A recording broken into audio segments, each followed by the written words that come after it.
Olá, bem-vindos de volta. Eu resolvi fazer esse vídeo para dar uma melhor explicação sobre o plano cartesiano. Eu havia feito um vídeo anteriormente, achei que a explicação não ficou muito boa, muito didática, pelo menos visualmente, né? Então, vamos lá. O plano cartesiano, basicamente, é uma ferramenta matemática para descobrir os pensamentos de Deus na natureza. Descartes, ele estava começando o seu raciocínio do zero. Ele decidiu que ele ia começar do zero. Sabe quando você está confuso, a sua mente precisa se organizar, você precisa organizar suas ideias? Foi isso que Descartes fez. Então ele partiu da dúvida. A partir de agora eu vou duvidar de tudo, inclusive da minha própria existência. E foi aí que ele chegou ao conceito do cogito ergo sum. Penso, logo existo. Que basicamente, se eu estou vivendo em uma matrix, se tudo em minha volta for uma mentira, nada for real, eu sei que pelo menos eu existo, porque eu penso. Então, a primeira convicção que nós temos, a primeira noção que nós temos, é de que nós existimos. E essa convicção, ela é imaterial. Ela parte da nossa mente. Se eu penso, eu existo. Então essa é a primeira certeza que eu tenho. Aí, a partir disso, ele começa a avançar no seu raciocínio, até que ele se depara com a existência de Deus. Será que Deus existe? Bom, se Deus existe, ele deve pensar. Qual seria o cogito ergo sum de Deus? Bom, os seres humanos pensam e eles criam coisas. Se Deus existe, tudo que existe foi criado por ele. Então deve haver fragmentos do pensamento de Deus naquilo que ele criou. É possível encontrar esses pensamentos naquilo que foi criado. Assim como nós vemos a materialização daquilo que o homem cria, né? A materialização dos pensamentos do homem naquilo que ele cria, então deve ser possível ver os pensamentos, os fragmentos, os sinais dos pensamentos de Deus naquilo que ele criou. Assim como o homem cria um automóvel e você consegue desvendar como aquele automóvel foi construído, como ele foi pensado, você faz uma engenharia reversa, você descobre como que aquilo foi projetado, como que aquilo foi pensado. O ser humano pensou e criou o smartphone. Então você vê a materialização do pensamento do ser humano naquilo que ele cria. Então nós já temos o universo e nós precisamos desvendar os pensamentos de Deus naquilo que ele criou, o cogito ergo sum de Deus. E aí Descartes teve essa brilhante ideia, cara. Isso aqui não é uma coisa simples. Isso aqui foi algo genial. Então você tem aqui um eixo X e um eixo Y. Isso aqui foram os nomes que nós adotamos.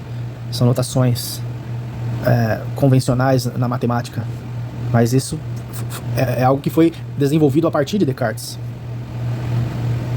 O eixo Y também é chamado de f de x, ou seja, a função em relação a x. A palavra função vem do latim functus, que quer dizer falar.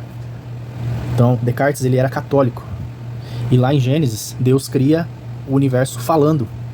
Haja luz. Conforme Deus vai falando, o universo vai se formando. Então, a palavra functus também é a origem da palavra defunctus, defunto. Na Idade Média acreditavam que pessoas surdo-mudas não tinham alma por não falarem. E é a origem da palavra defunctus. Quer dizer, aquele que morreu, que está morto, não fala, é aquele que não fala. E no eixo X você tem o eixo do domínio, que advém do latim também, dominus, que é Deus. Essa aqui é a origem da palavra domingo, dias domínicos, dia de Deus, o dia que os cristãos adoram a Deus. Então, o profeta ouve no eixo X e fala no eixo Y. Deixa que os seus ouvidos, eles são transversais à sua boca. O seu ouvido está na lateral da sua cabeça e a sua boca está à frente do seu crânio. Então, você ouve em X e fala em Y.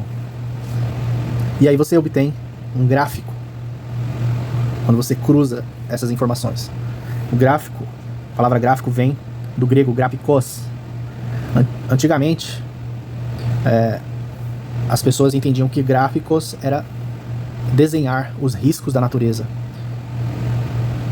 Antigamente, os seres humanos eles desenhavam, havia lá os desenhos rupestres, eram desenhos que copiavam os riscos da natureza. Conforme você enxergava esses riscos, você reproduzia eles, você grafitava esses desenhos. Então, gráfico vem do grego, que é desenhar, escrever os riscos da natureza. Então, esse é o plano cartesiano, uma ferramenta para desvendar os pensamentos de Deus na criação, na natureza. E através dessa ferramenta, você pode descrever graficamente qualquer fenômeno da natureza. E esse fenômeno vai ser também uma função matemática. Você tem funções muito complexas e funções mais simples. Mas tudo começou aqui. E a partir dessa ferramenta matemática de Descartes, que foi possível para Isaac Newton e Friedrich Leibniz posteriormente desenvolver o cálculo diferencial integral, que foi o que possibilitou a revolução industrial e toda a tecnologia que você vê hoje. Toda a tecnologia, tudo que você vê hoje veio a partir disso aqui. E do cálculo diferencial integral. Tudo tem essas ferramentas matemáticas. Então, é claro que hoje isso aqui foi extrapolado para muito além. Nós temos funções básicas, por exemplo, se eu colocar aqui um x elevado ao quadrado. Toda vez que o valor de x for 1, coloco 1 em x, em y, ele vai ter uma função quadrática. Então, ele será elevado ao quadrado. Se eu tiver 1, quanto que é 1 ao quadrado? É ele mesmo, 1. Se eu falar 2, a função vai elevar 2 ao quadrado, que é 4. 2 em x, 4 em y.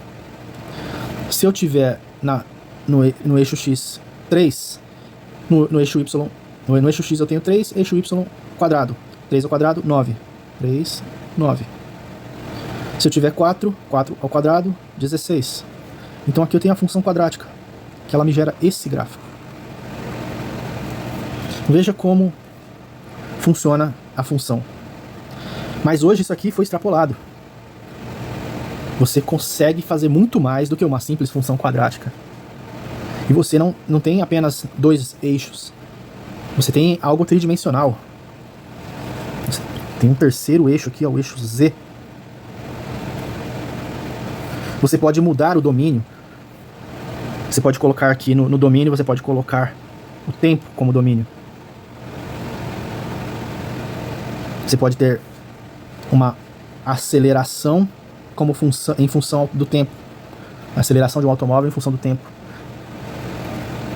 Então você pode ter muitas funções e descrever qualquer fenômeno físico. Você pode mudar o domínio. Em vez de tempo, você pode colocar frequência.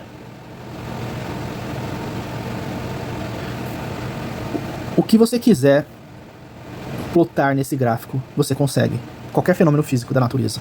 E aí o ser humano consegue olhar para a natureza, ele consegue desvendar como que aquilo foi programado, ele vai enxergando a complexidade de tudo aquilo, vai compreendendo, e ele vai aprendendo a controlar, a recriar a natureza, a criar tecnologia. Tudo isso a partir da ferramenta de Descartes, que é o plano cartesiano. Espero ter conseguido explicar. É isso aí. Por hoje é só. Fique com Deus.